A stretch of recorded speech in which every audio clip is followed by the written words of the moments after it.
ഇന്നത്തെ വീഡിയോ നല്ലൊരു ഹെൽത്തി ആയിട്ടുള്ളൊരു ഐറ്റമാണ് ഉണ്ടാക്കുന്നത്. ഈ ഒരു ഐറ്റം കുട്ടികൾക്കും മുതിർന്നവർക്കും ഒരുപോലെ ഇഷ്ടപ്പെടുന്നതും ഒട്ടും എണ്ണയില്ലാതെ ആവിയിൽ വേവിച്ചെടുത്ത ഒരു ഐറ്റമാണ് ഇത്.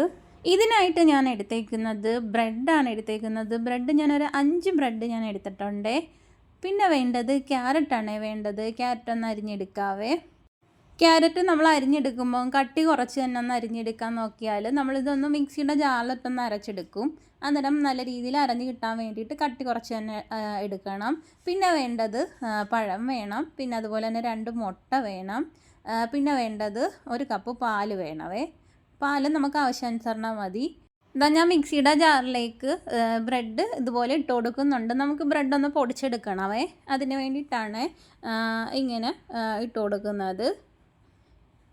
അങ്ങനെ നമ്മൾ എടുത്ത് വെച്ച് ഞാനൊരു 5 ബ്രെഡ് എടുത്തിട്ടുണ്ട്. നമുക്ക് ആവശ്യാനുസരണം ബ്രെഡ് എടുക്കാം.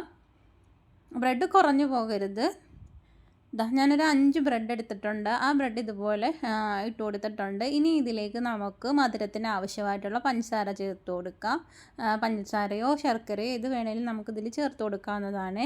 ഇതിൽ ഞാനൊരു 2-3 സ്പൂൺ അളവിലാണ് പഞ്ചസാര ചേർത്ത് കൊടുത്തേക്കുന്നത്.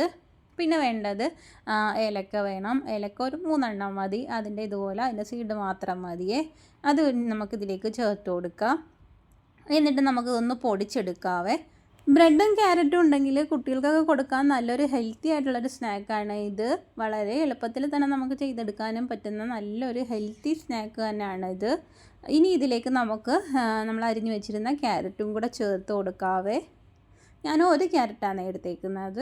ഒന്ന് കട്ടി കുറച്ചൊന്ന് അരിഞ്ഞെടുത്തേക്കുന്നതാണ്. നമ്മുടെ മിക്സിയിലെ ജാറിൽ നമ്മൾ ആ ഒരു അരയ്ക്കുമ്പോൾ ഒരു ഒട്ടും തരിയില്ലാത്ത രീതിയിൽ അരഞ്ഞു കിട്ടാൻ വേണ്ടിയിട്ടാണ് ഒന്ന് ഇതേ രീതിയിൽ അരിഞ്ഞെടുത്തത്. ഇനി ഇതിലേക്ക് നമുക്ക് മുട്ട ചേർത്ത് കൊടുക്കാം. ഞാൻ 2 മുട്ടയാണ് എടുത്തേക്കുന്നത്. 5 ബ്രെഡും 1 ക്യാരറ്റും 2 മുട്ടയുമാണ് ഇതിലേക്ക് ചേർത്ത് കൊടുക്കുന്നത്. ഈ ക്യാരറ്റ് ചേർക്കുന്നതുകൊണ്ട് തന്നെ ഈ ഒരു പുഡിങ്ങിന് ഇത് നല്ലൊരു കളറ് കിട്ടുവേ. നമ്മളിത് ബ്രെഡ് ക്യാരറ്റ് പുഡിങ്ങാണ് ചെയ്തെടുക്കുന്നത്. ഇനി ഇതിലേക്ക് ഞാൻ ചേർത്ത് കൊടുക്കുന്നത് പഴമാണ് ചേർത്ത് കൊടുക്കുന്നത്. നമുക്ക് പുഡിങ്ങിൻ്റെ ആ ഒരു രീതി വേണ്ടെന്നുണ്ടെങ്കിൽ നമുക്കിതിൽ പഴം ഒഴിവാക്കാവുന്നതാണ്. പുഡിങ് ആകുമ്പോൾ നമ്മൾ വായിലോട്ട് ഇടുമ്പം തന്നെ നല്ല അലിഞ്ഞു പോകുന്ന രീതിയിൽ നമുക്ക് കിട്ടും.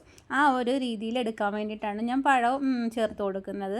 നമുക്ക് അങ്ങനെ വേണ്ട. ആവിയിൽ വേവിച്ചെടുത്തിട്ട് നമ്മൾ ഇത് ഫ്രിഡ്ജിൽ വെച്ച് തണുപ്പിക്കാതെ നമ്മൾ കഴിക്കുവാണെങ്കിൽ ഇതിൽ പഴം ചേർത്ത് കൊടുക്കണ്ട. പഴം ചേർക്കുന്നതിന് പകരം നമ്മൾ 1 സ്പൂൺ അളവിൽ റൈസ് പൗഡർ കൂടെ ചേർത്ത് കൊടുത്താൽ മതി അവിടെ.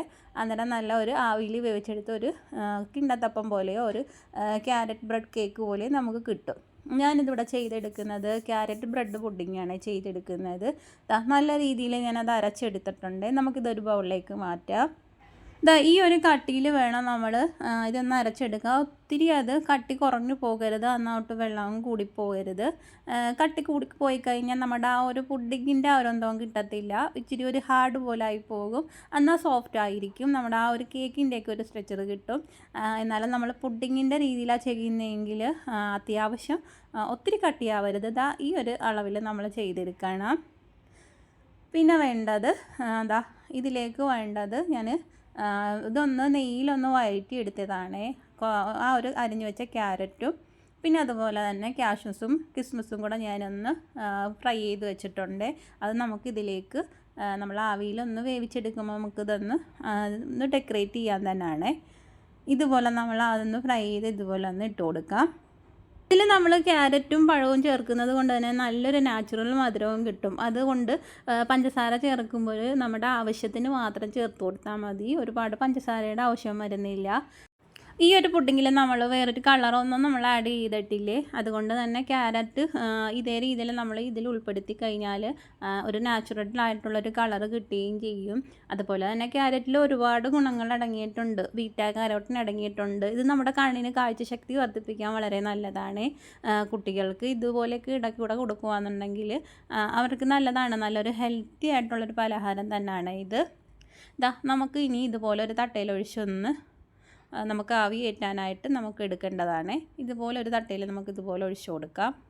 ഇത് ആവിയിൽ നമ്മൾ വേവിച്ചെടുക്കുമ്പോൾ ശ്രദ്ധിക്കേണ്ട ഒരു കാര്യം, പാത്രം നന്നായി ഒന്ന് തട്ടി കൊടുക്കണം. എന്നാലേ ഇതിനുള്ളിലെ എയർ ബബിളൊക്കെ പോയി കേക്ക് നല്ല ഫ്ലാറ്റായി കിട്ടത്തോളെ. നമ്മൾ പുഡിങ് ആകുമ്പോൾ ആ ഒരു ലെവലിൽ തന്നെ നമുക്ക് കിട്ടാൻ വേണ്ടിയിട്ടാണ് നമ്മളങ്ങനെ ചെയ്യുന്നത്.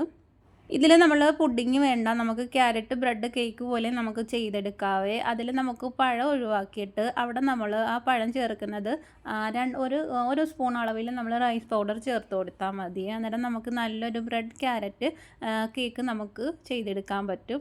നമ്മൾ പുഡിങ്ങാണ് തയ്യാറാക്കുന്നതെങ്കിൽ ഒരു പഴം നമ്മൾ ചേർത്ത് കൊടുക്കണം, എന്നാലേ ആ ഒരു പുഡിങ്ങിൻ്റെ രീതിയിൽ നമുക്ക് കിട്ടത്തുള്ളൂ. അങ്ങനെ ഞാനിത് ഒഴിച്ചു കൊടുത്തിട്ടുണ്ട്. അതുപോലെ തന്നെ നമ്മൾ ഒഴിച്ചു കൊടുക്കുമ്പോൾ, ഇതുപോലെ ഒരു പാത്രത്തിൽ ഒഴിച്ചു കൊടുക്കുമ്പോൾ നമ്മൾ അതിൽ ആദ്യം ഒരു സ്പൂൺ അളവിൽ നെയ്യും കൂടെ നമ്മളൊന്ന് പുരട്ടിയതിന് ശേഷം മാത്രമേ ഒഴിച്ചു കൊടുക്കാവുള്ളൂ. അങ്ങനെ ഞാനിതൊന്ന് ആവി കയറ്റാനായിട്ട് ഞാനൊരു പാത്രത്തിലേക്ക് വെച്ച് കൊടുത്തിട്ടുണ്ട്. നല്ല രീതിയിൽ നമുക്കിതിവിടെ റെഡിയായി കിട്ടിയിട്ടുണ്ട്. കണ്ടോ, ഈ ഒരു രീതിയിൽ വേണം നമുക്ക് കിട്ടാൻ. ഇതിൽ നമ്മൾ ക്യാരറ്റ് ചേർത്ത് കൊടുത്തേക്കുന്നത് കൊണ്ടാണ് ആ ഒരു ക്യാരറ്റിൻ്റെ നിറത്തിൽ നമുക്ക് കിട്ടിയേക്കുന്നതും അത് നല്ലൊരു നാച്ചുറൽ കളറിൽ നമുക്ക് കിട്ടുകയും ചെയ്യുവേ. അങ്ങനെ നമ്മുടെ ഇവിടെ ബ്രെഡ് ക്യാരറ്റ് പുഡിംഗ് ഇവിടെ റെഡി ആയിട്ടുണ്ട്. നമ്മൾ നല്ല രീതിയിലൊന്ന് ചൂടാറിയതിന് ശേഷം നമ്മൾ ഒരു 15 മിനിറ്റ് നമ്മളൊന്ന് ഫ്രിഡ്ജിൽ വെച്ച് നമ്മൾ കഴിക്കുകയാണെങ്കിൽ നല്ല ടേസ്റ്റാണ്. നമുക്ക് ഈ സമയത്ത് നമുക്കത് കഴിക്കാവുന്നതാണ്, സെറ്റായിട്ടിരിക്കുന്നത് തന്നെയാണ്. എങ്കിലും തണുപ്പിച്ച് കഴിക്കുമ്പോൾ പ്രത്യേക ടേസ്റ്റാണ്. ഈ രീതിയിൽ തന്നെ നമുക്ക് ബ്രെഡ് ക്യാരറ്റ് കേക്കും ചെയ്തെടുക്കാവേ. അവിടെ നമുക്ക് പഴം ചേർത്ത് കൊടുക്കാതെ ഒരു സ്പൂൺ അളവിൽ നമുക്ക് റൈസ് പൗഡർ ചേർത്ത് കൊടുത്താൽ മതി. പിന്നെ നമുക്ക് വാനില എസൻസ് ഉണ്ടെങ്കിൽ അത് നമുക്ക് ആഡ് ചെയ്ത് ഇതുപോലെ തന്നെ നമുക്ക് നല്ലൊരു ക്യാരറ്റ് ബ്രെഡ് കേക്കും ചെയ്തെടുക്കാം. എല്ലാവരും ഒന്ന് ഈ ഒരു ബ്രെഡ് ക്യാരറ്റ് പുഡിംഗ് ഒന്ന് ട്രൈ ചെയ്ത് നോക്കണേ. നിങ്ങൾക്ക് എല്ലാവർക്കും ഇഷ്ടപ്പെടും. നല്ല വായിലിട്ടാൽ നല്ല അലിഞ്ഞു പോകുന്ന രീതിയിലാണ് നമുക്ക് ഈ ഒരു പുഡിംഗ് കിട്ടിയേക്കുന്നത്. നിങ്ങൾക്ക് എല്ലാവർക്കും ഇഷ്ടപ്പെടും. എല്ലാവരും ഒന്ന് ട്രൈ ചെയ്ത് നോക്കുക. നല്ലൊരു ഹെൽത്തി ആയിട്ടുള്ള നല്ലൊരു ഐറ്റമാണ് ഇത്. നമ്മുടെ വീട്ടിൽ ബ്രെഡും മുട്ടയും പാലും പിന്നെ കുറച്ച് ക്യാരറ്റും ഉണ്ടെങ്കിൽ ഇതുപോലെ നല്ലൊരു ഹെൽത്തി ഐറ്റം നമുക്ക് കുട്ടികൾക്ക് ഇതുപോലെ ഉണ്ടാക്കി കൊടുക്കാവേ. ക്യാരറ്റൊക്കെ കഴിക്കാൻ ബുദ്ധിമുട്ടുള്ള കുട്ടികൾക്കൊക്കെ ഇതുപോലെ ഉണ്ടാക്കി കൊടുത്ത് നോക്കും. അവരിത് പിന്നെ ചോദിച്ച് വാങ്ങിച്ച് കഴിക്കും. ആവിയിൽ വേവിച്ചെടുത്ത് ഒട്ടും എണ്ണയില്ലാത്ത ഒരു നല്ല സോഫ്റ്റ് പലഹാരമാണ് ഇത്. എല്ലാവരും ഒന്ന് ട്രൈ ചെയ്ത് നോക്കുക. നിങ്ങൾക്ക് എല്ലാവർക്കും ഇഷ്ടപ്പെടുന്ന നല്ലൊരു ക്യാരറ്റ് ബ്രെഡ് പുഡിങ്ങിൻ്റെ റെസിപ്പിയാണ്. വീഡിയോ ഇഷ്ടമായാൽ ലൈക്ക് ചെയ്യാനും ചാനലൊന്ന് സബ്സ്ക്രൈബ് ചെയ്യാനും മറക്കല്ലേ. അടുത്ത നല്ലൊരു വീഡിയോയിൽ കാണാം.